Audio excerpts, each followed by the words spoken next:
Hey everybody, how's it going? As many of you may or may not know, we have a treat for us this month in the form of the Ratchet Clank movie. As I mentioned in my most anticipated games list for this year, I'm not only hyped up for the film to be coming out, but also the game that is slated to come out alongside it. Which by this point is already out because I really suck at keeping a timetable all the time, so my bad. So in light of Ratchet Clank getting a shot at the silver screen, I'll not only be talking about the film by the month's end, but also almost every game to come out of the series so far. I say almost because we'll get to that in a bit, okay? Just hold on for that. So welcome one and all to my somewhat retrospective of the entire Ratchet Clank franchise. Before we get into this beloved PlayStation series, let's journey back to the 90s with a studio called Insomniac Games and their big break with a little game by the name of Spyro the Dragon. As many of you no doubt know, both Spyro and his close counterpart Crash were the closest things Sony had to mascots back then with the PlayStation 1, besides maybe Lara Croft. After 3 successful games, they along with Crash developer Naughty Dog decided to create a new franchise for the soon to be released PlayStation 2. However, development did not go as smoothly as Insomniac had hoped for, with the first few brainstorms finding little enthusiasm from the team. But it was only until Brian Hastings drew up the ideas of creating a space adventure that the project finally found its mojo, and thus, after much hard work and some friendly trading in technology between Insomniac and Naughty Dog, Ratchet & Clank was finally released to us in November of 2002. You have to understand, before I saw Ratchet & Clank, the PlayStation 2 was like this mystery box to me. When I saw Ratchet & Clank for the first time, full-on head explosion, my friends. There was just so much colour, so much detail put into what was on screen, and what's more, it played great as well. While the game may not have fully hung on to its roots with Spyro, it still managed to grab the hearts and minds of many players with its fusion of platforming and shooting, along with its charm found in its worlds, characters, weapons and gadgets. Our somewhat origin for our two heroes starts with Lonely Lombax Ratchet finding a runaway robot which he names Clank. After finding out about evil businessman Chairman Drek's plan to steal portions of planets to build his people a new one, Clank sets out to find intergalactic super space hero Captain Quark because the writers have yet to introduce the President or the Galactic Rangers into the games yet. Needing his ship as well as a companion, he asks for Ratchet to accompany him in exchange for giving him the opportunity to explore the galaxy.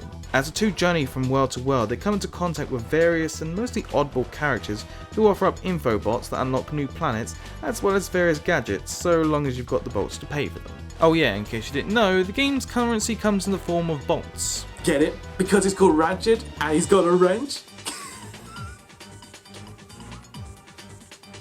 One of the things I really love that has sadly all but disappeared in some of the more recent games are the split paths you come across. A lot of times you'll have multiple routes that will lead to essential stuff to aid you in your journey, as well as some stuff that's just completely optional, such as new items, new weapons, and other useful things. The weapons used in the Ratchet & Clank games have always been a huge draw for people. Hell, just look at the TV ads and tell me I'm wrong. Before you do that, just explain to me how things it works. Jerry's a chicken.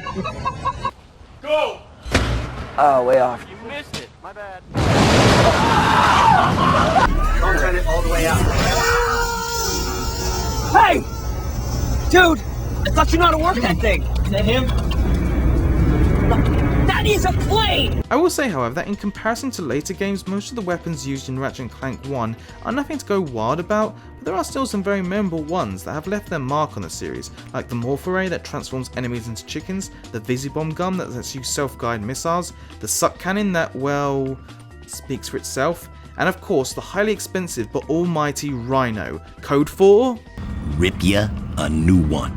Some of these weapons will be updated in future installments, such as the Morph Array shifting through all sorts of members of the animal kingdom, and the Rhino finding new ways to relieve enemies dead in the ground. On the other side of things, we also have the gadgets. I've always found ways to make me smile, with mainstays like the Slingshot, the Grind Boots, and the Gravity Boots being introduced to us here. While we do spend most of our time as Ratchet, there are parts where you need to swap out for Clank, where you get the opportunity to instruct little minions known as Gadgebots, as well as a few times you get to control Giant Clank in epic kaiju-like battles. As I mentioned, the game didn't share too much with Spyro, but one thing that did carry over were the skill points, which certainly have had a much bigger presence in the Ratchet & Clank series, as they allow you to unlock cheats that can alter your game. Examples are letting you change your head size, wearing comedic outfits, swapping out your wrench, and other wacky stuff. Some secrets didn't even need skill points to unlock, like this one where you simply needed to jump from side to side and you can see her... Oh. Now you're talking. I wasn't planning on talking about the ins and outs of the stories except for the general layout of the plots for each of them, but I want to talk a bit about the direction the story goes in the game's second act, so spoiler alert, seeing as how this game's plot is apparently the same as the movies. So after a while, Ratchet Clank managed to find Captain Quark and are invited to join him in defeating Drek and becoming true heroes like him. This offer, surprise surprise, turns out to be a trap as Quark has been on Drake's payroll since our adventure began. This really ends up ticking Ratchet off, who ends up butting heads with Clank, who believe that they now have to finish the job of saving the galaxy, while Ratchet cares only for finding Quark and exacting his revenge over his humiliation. This, well, there's no other way to put it, dickish behaviour has definitely clashed a bit with players, mostly due to the fact that it lasts a good while and it doesn't make Ratchet seem that heroic.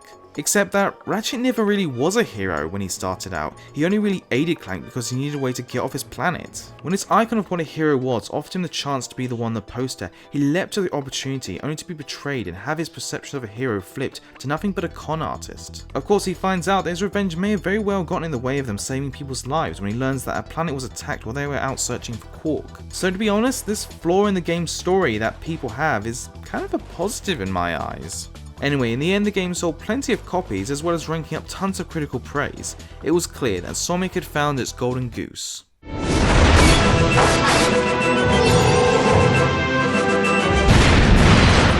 Merely 1 year after the first entry's release, we're already given the duo's second adventure with Ratchet Clank 2 locked and loaded, or as the rest of the world knows it outside of Europe and Australia, Ratchet Clank 2 going commando. Because as civilized Europeans and Australians, we have risen above your silly innuendos. Away with you, I say! There's actually nothing in here. I really couldn't be bothered to make any tea, you know. Our story this time starts roughly 1 year after Ratchet Clank's defeat of Drek. While being interviewed for a TV show, their broadcast, which is live I guess, is picked up by CEO of Megacorp Abercrombie Fitzwidget. Yeah, get used to some of these kind of jokes down the line. He instantly beams Ratchet and Clank out of their own galaxy to the Bogon galaxy where he and his company reside. He says he's brought the duo to him to enlist their aid in retrieving a stolen biological experiment from a masked thief. While Ratchet is eager to accept, Clank for some reason chooses to decline because I guess we needed some convenient reason to split the duo up for the first 3 levels. To be fair though, this did help to establish the new commando side of Ratchet pretty well. Speaking of which, on top of getting new threads, Ratchet also gets a helping hand of brand new abilities as well. To start off with, let's address one of my favourite new additions, that being strafing. To be honest, when it came to the shooting mechanics in the first Ratchet & Clank game, they were a tad hard to get the hang of, mostly because Ratchet played like a normal 3D platformer. I have a feeling that if it wasn't for the added lock-on with some of the weapons and the slower enemies, the critics would probably be singing a much different tune for the first game. But thanks to the addition of strafing, we are now able to move so much more freely in combat, turning fights into truly spectacular battles that not only provide the player with much more challenge, but also allows weapons to feel even more glorious. Because of this much needed addition, we're now able to face up against much harder enemies, which leads us to gaining experience points now. Rather than buying extra health slots from a hidden vending machine like in the first game, we now gain extra health from defeating enemies that will increase, sort of like leveling up. But it's not just health, as you are now able to free level up weapons as well. Technically you could do this in the first game by purchasing weapons with a mixture of regular and gold bolts, but it's here you can upgrade them from the very start and see a huge difference in their design and power. Over the next few games we'll see a number of times you can level a weapon up change, from just 1 in going commando to 4 in up your arsenal to a whopping 98 in deadlock. You can also buy mods for your weapons through platinum bolts that are really just replacing gold bolts in this game for some reason. Crazy additions to Ratchet's arsenal this time include the lava gun that spits out a stream of lava, the bouncer that launches an explosive orb that spills out even more, and the mini turret glove that drops out automatic turrets onto the ground. You can also buy some of the weapons from the first game, but they really are undermined in comparison to the awesome ones you get this time around. You can also better your chances of survival by purchasing armor as well. Going commando would also be the first game to introduce the arena battles to us, where we get the chance to fight waves of enemies with various rules attached to them, which would also come with some pretty kick-ass boss battles to boot. Other activities would include swapping out hoverboards for hoverbikes, and while there was nothing initially wrong with hoverboarding in the first game, with the hoverbikes this time we're now able to go even faster and even use power-ups. During the game, you'll come across 2 worlds that are designed to be much more open so you can retrieve crystals and moon rocks that can be exchanged for bolts. We also get the opportunity to fly more, with full-on levels where we get to partake in shooting down waves of spaceships, creatures, and other spaceborne adversaries. When I think of how much effort was put into this game, I find it funny how I was a little on edge when I found out that Ratchet & Clank's second adventure would take a few unusual turns. but I now see just how much it all worked out for the best with this game. One thing that I enjoy with the Bogone Galaxy is how Megacorp is just everywhere and invested into almost every business, making an amusing statement about huge multinational conglomerates today like Google and Amazon. We even have a world that was once a headquarters for Gadgetron, the company who sold you weapons and gadgets with the first game, which has now been left abandoned because of Megacorp's presence. Another thing I was a little shy on was the switch from Micah Kelly to James Arnold Taylor as the voice of Ratchet. Again, I was a little on guard when I first heard him, but Taylor really has made the character his own, and it's kinda hard to imagine Kelly's voice in the role now. To his credit though, I feel that Kelly probably did jerk Ratchet better than Taylor could have. There's always just been a very friendly appeal to how Taylor voices Ratchet. So my friends, if there was one game that I felt defined the franchise for what it was, this is definitely it. I highly recommend picking it up if you have yet to have tried out the series before. So again, 1 year later we got a third entry to the series with Ratchet Clank Up Your Arsenal, also known as Ratchet Clank 3 for us. As a fellow Englishman, I could make some sort of joke connecting the football team Arsenal with the game Up Your Arsenal. Too bad I know zilch about football, so we'll just leave that joke dead in the water, shall we? I'm not gonna lie, there doesn't seem to be that much that has radically changed from the jump from 2 to 3. Weapons can now be upgraded to level 5, and there are a few new ones, though some are kinda just variations of previous ones, or are just returning weapons like the Suck Cannon or the Agents of Doom. So I have to ask, why is that many regard Up Your Arsenal as being the best in the series, while Going Commando seems to have everything it has, plus more? So I may as well just come out and say it, I'm sadly not as crazy about Ratchet Clank 3 as I was when I first played it back in 2004. And a big part of that is probably me understanding what I love the most about the series to begin with, and sadly, this game takes some of that stuff away from me. But before we get to my problems that I'm sure people will disagree with, let's talk a bit about the plot first. Set some time after Going Commando, Ratchet & Clank have settled down in the Bogone Galaxy and have found jobs starring in a James Bond-esque film series, TV show, miniseries, I don't know. And oh the irony, Clank is the star while Ratchet is just his valet. Yeah, this joke feels a little unnecessary to be honest. Anyway, they see a news report about how Ratchet's adopted homeworld is being under attack by a robotic mad scientist, Dr. Nefarious, who has declared open war on the Solaran Galaxy in order to secure total robotic dominance over organics, or as Nefarious likes to say, squishies. They quickly make contact with a military force known as the Galactic Rangers, as well as the President, who asks the two to find and work alongside the unknown hero to have beaten Nefarious in the past, who as it just so happens to be Captain Quark. Under Quark's rather misguided command, the two fight alongside the Rangers, along with former allies from the first game, in the hopes of dismantling Nefarious' armada, as well as learning more about what his plans are to submit all organic life forms to him. The plot this time around doesn't feel as free as the previous ones in my opinion. Kinda feels a bit like Mass Effect 3 in that there's a war going on, so there's not much time for fun and games here. That being said, there are still extra things to do, just not as many. The arena battles have now been given their own world, and also include obstacle courses. You have sewer crystals to collect this time, and yeah, it's not as appealing or free to move around as the last two. We do, however, this time get missions where you work alongside the Rangers, as well as vid comics where you get the chance to play little mini side-scrollers as Captain Quark, which for the most part turn out to be pretty fun, and they give us a bit of backstory behind Dr. Nefarious. Some of the issues that I have with this entry to the series is the fact that it feels like Insomniac was trying to simplify things down for people.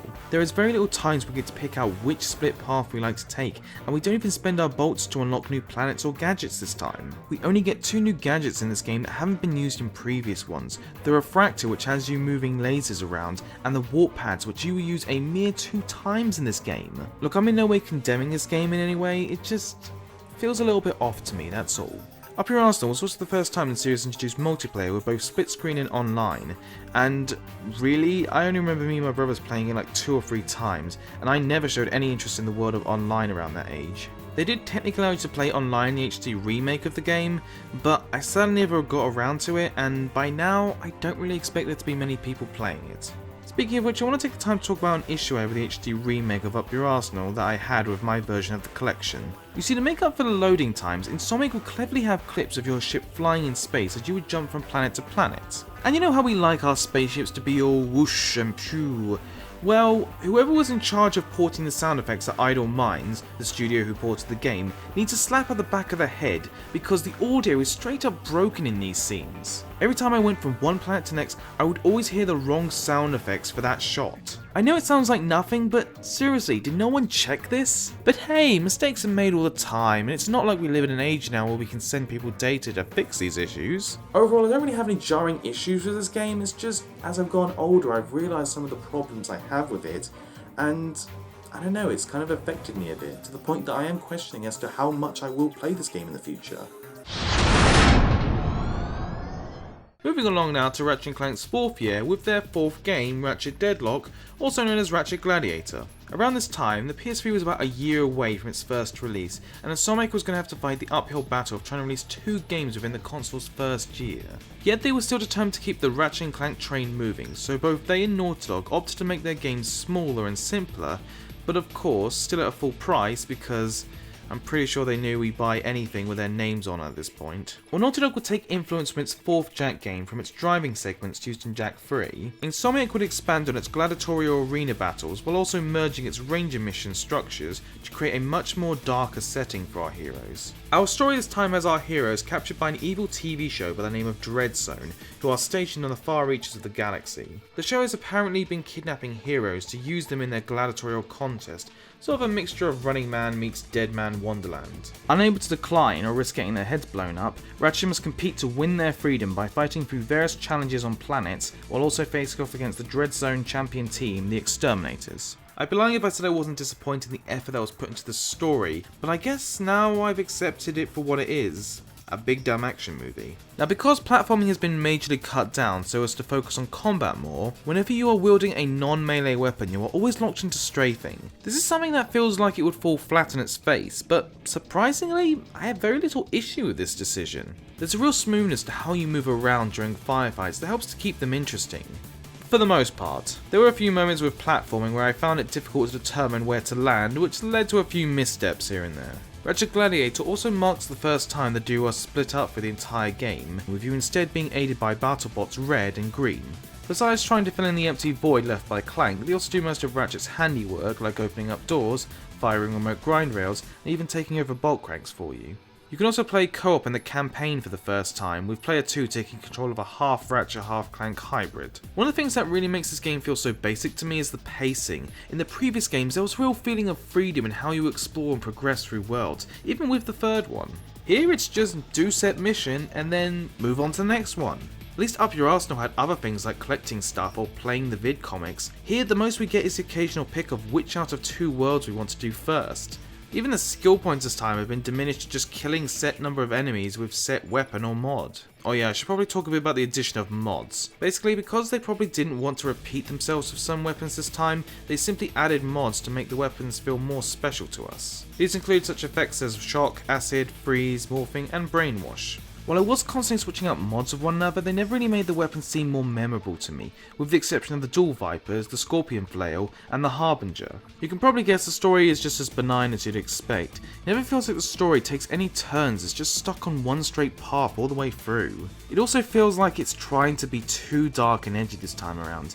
I mean, come on, just check out the box art. They may as well have photoshopped Sonic's head onto a Master Chief suit. But it's not just that, the previous games have always had a ha-ha wink-wink nudge-nudge to their humour, but it's hard to laugh when they openly state that heroes are dying left and right behind the scenes. The most comedy we do get are with the few news cutscenes that try all they can to slander both Ratchet and Clank, and of course, what better name to give them but Vox News. Okay, obviously I don't live in America, and I'm only nowadays starting to see the real fields of bullshit with our mainstream media, but I'm giving Insomniac Games credit for once again making a humorous statement about our current day culture that is even more true than it was back in 2005.